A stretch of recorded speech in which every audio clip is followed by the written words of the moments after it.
Hey Bloomerinos, I hope you are ready to make this. We're going to make it step by step and I am going to show you how. Come on, let's have some fun. Okay, y'all, we're going to work with some luscious, really high-end ribbon. So sometimes you might be afraid to play with it, but it is really, really neat. And we're going to try to go less is more with this ribbon so we can get a couple of projects out of it. So what I want you to start with is just coming in and dovetailing the end so we get to use every last little bit of it. And I'm going to try not to lose any of those edges on there. So we'll kind of try to cut that dovetail from the fold up to where we go right to the ball. So we literally don't lose too much, hopefully. All right, and that will help us have a cleaner edge and less fraying. Now I've got like a little bit of a weird cut there. I'm going to fix that, cut that off. And then I'm going to trim any little strings off here. And this is just kind of where the edge was ending. So you can see we've done that here. Now, on this particular bow, I don't need long tails because this stuff's fancy and more expensive. So I'm just going to go with about 12 inches, 14 inches. A little shorter tail than I normally would do, but just so I can get multiple bows out of a roll, okay? So when I come to the center here, I'm going to put it in the bow maker and I'm going to twist it. And it's going to be a super hard twist because it's a nice thick ribbon, but you can see how pretty my tail is here. All right, and these balls are really pretty if you kind of lay them out like that. I think that looks cute too, or you can let them ride in the middle, whatever you want. But I think they're both pretty either way.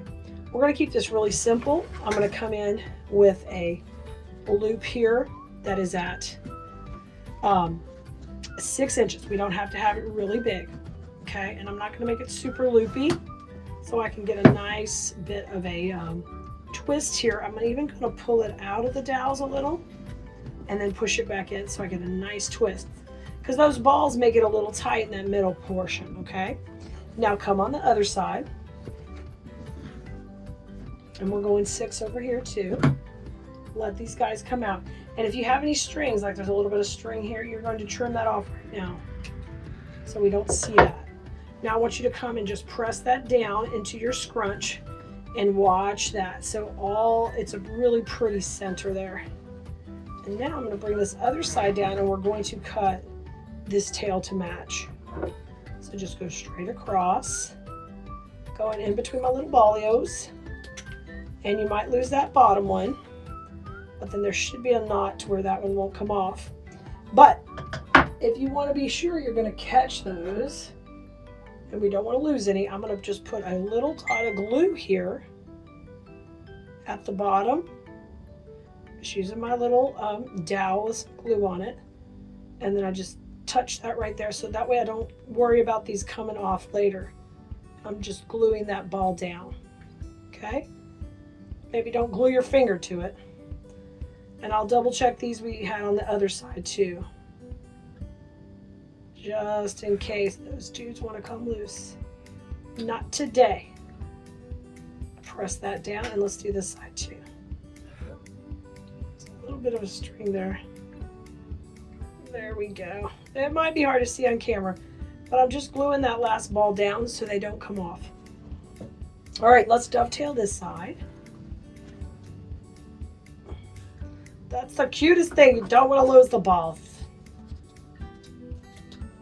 All right. Now, once I've done that, and I've got them both trimmed, I've got those ends protected, they are good to go. And what I'm going to do is go ahead and take this off the bow maker. So you can see it's a simple, beautiful bow, still using the super high-end ribbon. And I'm going to take it off the cable tie here. And all I want you to do is take a shorter cable tie, like 8 inches, run it right beside your dowel. And I could do this in my hand, but I still like using my bow maker because it just kind of holds those twists for me. Okay. Now that I've got this, I'm going to rotate this to the back. I'm going to fluff this up a little, okay? Oh gosh, it's such pretty ribbon, y'all. Gorgeous. Grab another cable tie, and that's going to go in the back. So we're going to use that back here. That's how we'll attach it. And watch your twists. Make sure your twists are coming forward. One tail comes from the front, one comes from the back, and watch that center.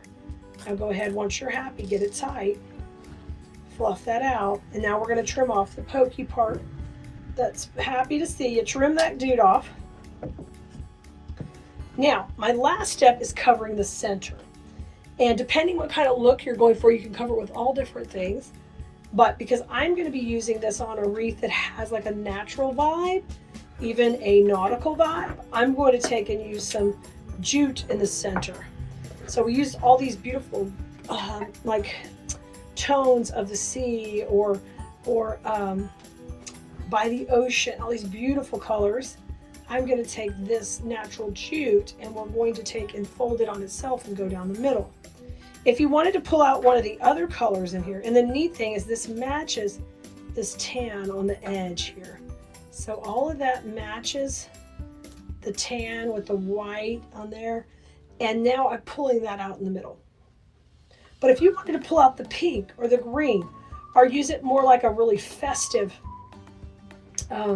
instead of that natural vibe, like the Moroccan kind of vibe I'm going for, then pull out one of those colors on here, because we've got hot pink, light pink, teal, blue. We've even got some mustard and yellow. Look how pretty. Or if you want the center to disappear, you can put this color in. But this is a very fancy high-end ribbon, so I don't want to necessarily cut the ribbon itself to go in the middle this time.